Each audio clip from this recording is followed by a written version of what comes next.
Le Conseil des ministres s'est réuni ce mercredi 20 mars 2019 sous la présidence de M. Patrice Talon, président de la République, chef de l'État, chef du gouvernement. Au cours de la séance, les décisions ci-après ont été prises. Au titre des mesures normatives, transmission à l'Assemblée nationale du projet de loi sur la biosécurité en République du Bénin.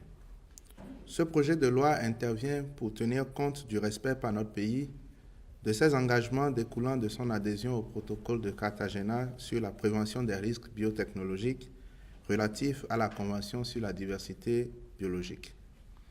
L'objectif visé par le dit protocole est de contribuer à assurer un degré adéquat de protection pour le transfert, la manipulation et l'utilisation sans danger des organismes vivants modifiés résultant de la biotechnologie moderne en raison des risques que ceux-ci peuvent comporter pour la conservation et l'utilisation durable de la diversité biologique d'une part et la santé humaine d'autre part du fait des mouvements transfrontaliers. En définitive, l'adoption de ce texte par l'Assemblée nationale permettra à notre pays de se doter d'une législation pertinente en matière de biosécurité. Le Conseil des ministres a par ailleurs adopté les décrets portant modification de ceux relatifs aux attributions, organisation et fonctionnement du Centre national hospitalier et universitaire Hubert Koutoukou-Maga, attribution, organisation et fonctionnement des centres hospitaliers et universitaires en République du Bénin, ainsi que le décret portant nomination des membres du Conseil national d'aménagement du territoire.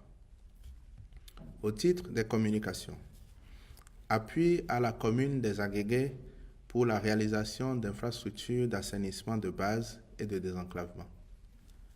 De par sa situation lacustre, cette commune a un besoin considérable de services d'assainissement et d'hygiène appropriés à travers l'amélioration du cadre et des conditions de vie des populations.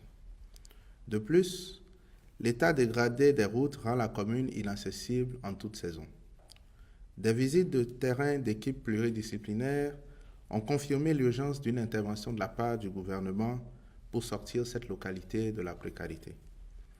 L'étude de faisabilité, diligentée par le chef de l'État à cette fin, a permis d'aboutir à l'élaboration d'un projet comportant 2 volets. Le premier volet porte sur l'assainissement de base et consiste en la réhabilitation et en la construction de plusieurs dizaines de lieux d'aisance. Quant au second volet, il prend en compte le désenclavement à travers l'aménagement des voies de desserte d'une longueur de 13 km 600 et concerne les tronçons Agbonjedo à Kodji et Kodjizou à Kodji, ainsi que la construction et la réhabilitation de plusieurs dallos. Contractualisation en vue de la dématérialisation de la gestion des évacuations sanitaires.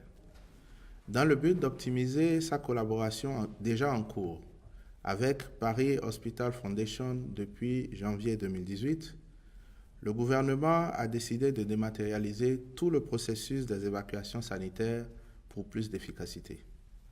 La Fondation, ayant déjà une expérience affirmée en la matière avec ses hôpitaux partenaires, grâce à l'expertise de son associé technique Avantim, notre pays peut recourir à celui-ci à des conditions avantageuses. Le ministre de la Santé accomplira toutes les diligences nécessaires à cette fin.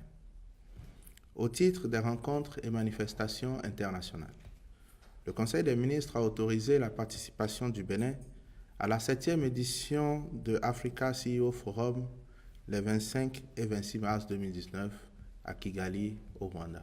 Je vous remercie.